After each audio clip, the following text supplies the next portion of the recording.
I'll tell you the story about my early childhood. Let's say between the ages of, 7 and 10. Now, at that time we lived in North Tonawanda, New York. And every Saturday was the same procedure. I had an allowance of 25 cents a week. That was big money. So what I would do, I belonged to the YMCA. Now the YMCA at that time was known as the Young Men's Christian Association. Today they just call it the Y. Now what I do, I go down there Saturday morning and we play basketball and bang around in the gymnasium. And after we do that, we'd go swimming in a swimming pool, an indoor pool that they had. And that was nearly noon by the time we got through with all that. And then we would go upstairs where they have lunch. Now lunch was pretty cheap. We would get a hot dog, beans, hot chocolate, and a cookie for 15 cents. That was pretty good.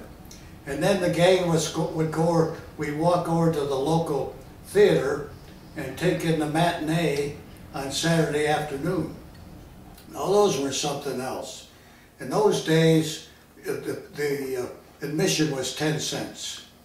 And then we'd go in and they would have a double feature. They wouldn't have one film on, they would have two films on, interspersed with a serial. Now a serial was like Buck Rogers and things like that, where they're flying off into space. And then you'd see, that was the end of chapter 3. And if you went the next week, you got chapter 4. And that would go on and on and on. And then they would have the coming attractions to show you what's coming up the theater the next week, what movies were playing. And they'd have that, and then they'd have a newsreel of all the latest news.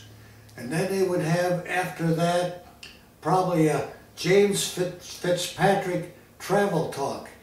There was always a travel talk where they'd take you to Spain or over to Greece, and they'd talk about all this and all that.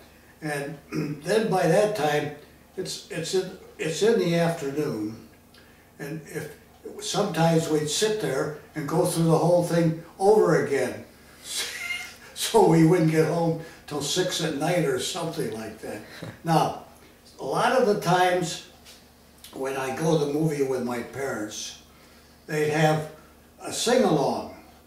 Now a sing-along, everybody in the theater would sing, and on the screen they would have the words to music and the music. And then they would say, follow the bouncing ball, da-da-da-da-da-da-da, over each word of the music, so you got the rhythm of the whole thing. And we would sing and sing maybe 5 or 6 songs with the bouncing ball. And then after that, they'd have an amateur program where a guy would get up on the stage as the master of ceremonies. Anybody that wanted to volunteer to sing or act or do anything they wanted to do could get up there, and they'd award a prize for the best. We'd applaud who we thought was best. The loudest applause was the winner.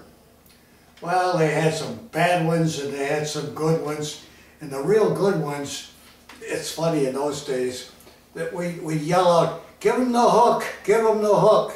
And they had a big pole with a hook on it, and they put it around the guy's neck and hook him off the stage. That's the way they get rid of him. That was taken after a radio show called Major Bose and His Amateur Hour. They did the same thing on the radio. And then after that, they would have a giveaway program. You kept your ticket. And you look at the lucky 3 numbers at the end on your ticket. Well, you might get a piece of china, or you might get some type of houseware. They give, if you had the lucky number, they'd give you a dish or a bowl or a cup or something like that. And that would take up a lot of time too. And those were all double features at that time. In the evening shows. Before the show would begin, every time, whether it was a matinee on Saturday or an evening performance, they had an organist play music, and the organ would come up out of the orchestra pit. It would rise up, and the guy would be playing away on the mighty Wurlitzer. See, Wurlitzer made fantastic organs in those days, and he would play all kinds of music before the show started, and that was a lot of fun. We really did have a good time, but the main attraction of going to the theater, they just came out with air conditioning in the 30s.